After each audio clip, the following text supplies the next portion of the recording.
global happenings today. We communicate, we analyze global news. Stay tuned. Hello, beautiful people. Welcome back to Global Happiness Today YouTube channel. For a very long while now, the people who have been agitating for Biafra, the IPOB and the likes, have been screaming and saying that if Nigerians and those living in Nigeria want to test their popularity, why not allow a referendum to pull through? Fairly recently, there have been one of the senators who are really looking towards the issue of regionalization, of which they're saying there should be amendment of Nigerian constitution, giving room, of course, for referendum, where you, of course, get to vote if you want to stay or not. Of course, there have been a lot of design, outcry, rejection, and a lot of controversy surrounding that, where they are insisting that if they put a clause for referendum where all Nigerians can vote, of course, that definitely Biafrans will want to leave, and that will give room for other people, other tribes and ethnicity within Nigeria to also want to pull out. They made mention of Oduduwa Republic, Biafra, Arewa, and the likes, but it looks like Arewa have decided to speak to Biafrans directly, as in speak to those who are actively looking for the nation called Biafra. And what they said is quite shocking. Remember, Nnamdi Kanu, the leader of the indigenous people of Biafra, is still in detention as we speak, and there have been a call for political solution out of court settlement negotiation, which the lawyer Aloy Jimako is really hopeful that something necessary will pull out of it. But let's find out what Arewa is telling the agitators for Biafra. And according to the news, the Arewa Youth Consultative Forum (AYCF) has declared that the Nnamdi Kanu Led Indigenous People of Biafra (IPOB) will lose if a referendum to decide Biafra is conducted. Now, AYCF National President, that's Yerima Shetima, explained that Igbos prefer to remain as Nigerians rather than secede to form the sovereign state of Biafra. Now, speaking in an interview, Shetima, however, acknowledged that just like Nnamdi Kanu, some Igbos are agitating for fairness, equity, and justice.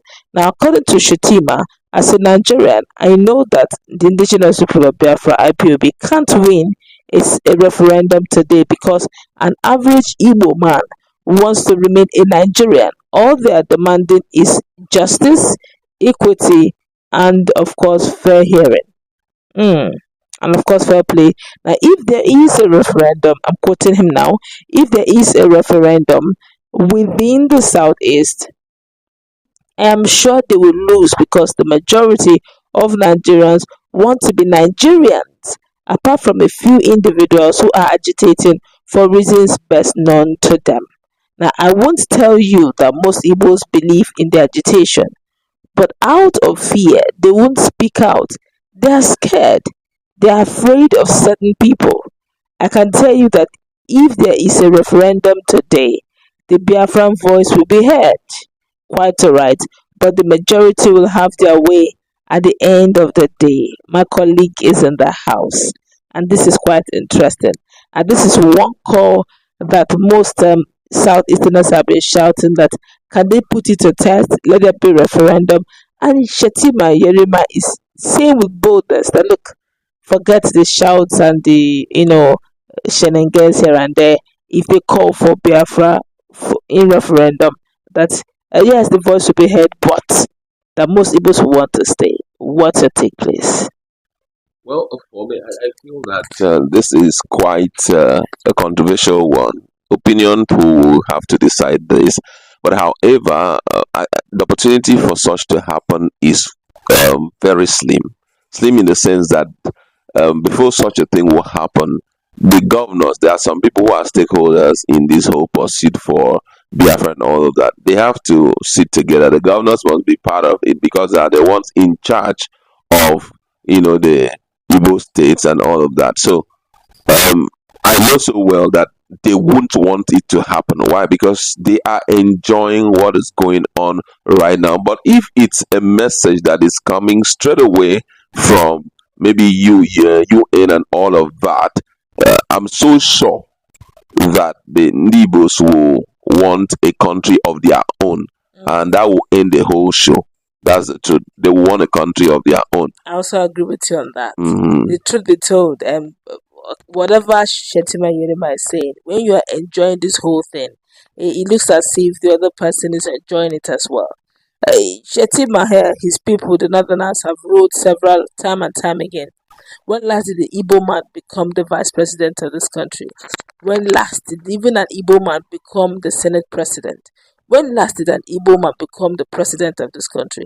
It's easier said that most Nigerians remain here. In case if they bring fair. If you could not bring fair play between the time Nigeria existed till now, and when will you bring that fair play? The best time that would have for Igbo man to show inclusivity in this whole entity called Nigeria would have been where Peter Obi would have been accepted even by the Northerners. But you could still see that Congo couldn't even resist the urge when they said, let's come, can we do some sort of collaboration? Can we form an alliance? Some sort of alliance where Kongwasia will come in, you bring in the block vote of the north, and once Peter Obi will bring in the southern vote. And he said, look, if there's anybody that needs to be a vice, it should be Peter Obi because he's not popular. He's the popular person. And when the election held eventually, everybody got to know who the popular person was. Even though people doubted the fact that Peter Obi had distant third. But then again, Kongwaso was not even close to even the fourth position. So let's tell ourselves the truth. If there was any time that Igbos would have gotten it, it should have been now. But if you ask me, like you rightly said, if they run an election, a referendum vote now, I can tell you with awful sincerity that most Igbos will go. The people who would vote against it are the top politicians who have benefited from the country called Nigeria. Who one way or the other, they have gotten so much, amassed so much wealth, amassed so much contact, amassed so much influence, and that the idea of letting go and starting afresh is not appealing to them. But then, like Shetima said, do you think if they change the whole situation, give fair play to Ndibos, allow them equity and fair hearing, do you think they would like to stay? Well, if they give them that opportunity for fair hearing, the Igbos will never want to stay. You understand? Why I believe that they won't want to stay is because of the level of marginalization. Apart from the level of marginalization, the treatment given out to them when it comes to the issue of politics, especially at the national level, has not really been a good one. And they have been deprived in several ways. For example, all the other geopolitical zones have 16. It is only the Ndibos that have, 5. But they are working on it. Yeah, they're working on it. But however, there are some things that needs to be addressed, and one of it that can kind of calm them down would be the issue of presidency. Since from inception of democracy in Nigeria till now, Igbos have never tested it, and nobody feel it's even okay for them to test it. And with all of this at heart, a lot of them will really want out. But for the big guys who are enjoying the human assets in Nigeria, the human resources in Nigeria, they will never want such to happen because their market is going to be limited. Yeah, we know that the Igbos are strong business people who can survive everywhere, but most of them already know that being in Nigeria has granted them a opportunity to sell their product to myriads of people, and with their connections and all of that, they would never want to leave Nigeria behind for any reason. So that's just it for me. Okay, but we could go on and on. Let's go wrap it up. Let's meet in our comment section. What's the take? Global happenings today. We communicate, we analyze global news.